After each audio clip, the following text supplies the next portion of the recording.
So I want to do a video about oil specifically, and why you should change it after winter. In the winter, in your colder areas, your engine might not get all the way up to temperature internally, or it could, depending on what you have, how cold it is. Some days I'll go places and my engine never makes it all the way up to its full temperature that it would read like in the summer, which is around 218 degrees on the coolant side. Your engine oil is something different. Not a lot of people will realize that your engine oil needs to reach a certain temperature as well. And I thought cooler was better for a long time on oil, because it lubricates and it does cool the metal parts that are, moving and creating friction. So it does make sense you want it cooler. But I've discovered that oil temperatures need to reach at least 215 degrees or so to boil off any water vapors that end up in the engine.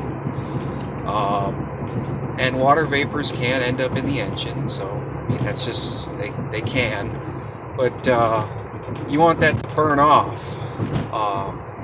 and if they don't, then you end up with a corrosive mix in your oil in your crankcase, and that's kind of bad for the engine. You don't want it to be corrosive.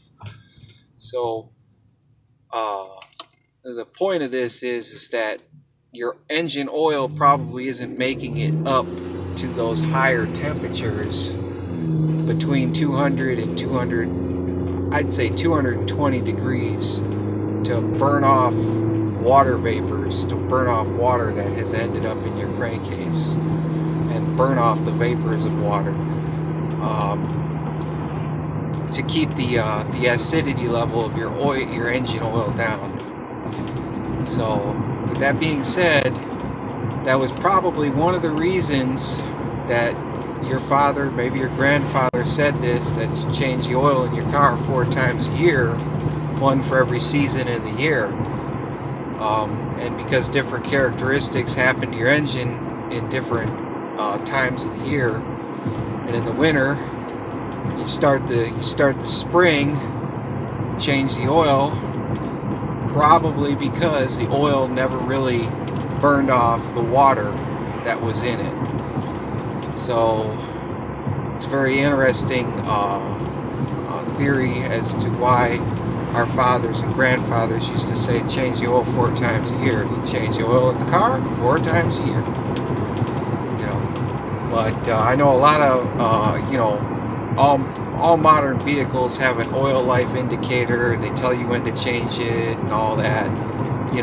That is the recommended mileage range that does take into consideration some driving habits into that, but mostly it's mileage. And on most cars, I noticed the recommended oil change mileage is like 7,000 miles. Especially a lot of these cars have turbos and they use synthetic oil now. But that doesn't mean the oil isn't going to get acidic. And I'm not, like a chemical engineer or nothing, so it's not like I did a test to see how acidic my oil was, or I do when I change the oil. I just change the oil when I know it needs to be changed. Sometimes I come in under my mileage on my changes, sometimes I'm on time. Doing them is a big step over not doing them, obviously, but I think from now on, knowing that the engine might not fully warm up after driving winters, then I think I'm going to actually start changing my oil, whether it needs it or not, in the spring as a precaution. I mean, I don't have that many miles on this particular vehicle. And any of you watched any of my videos know I have a 2015 Cruze with a turbo. And I think that I will be changing the oil in the spring now after a cold winter, And I think it's a good idea.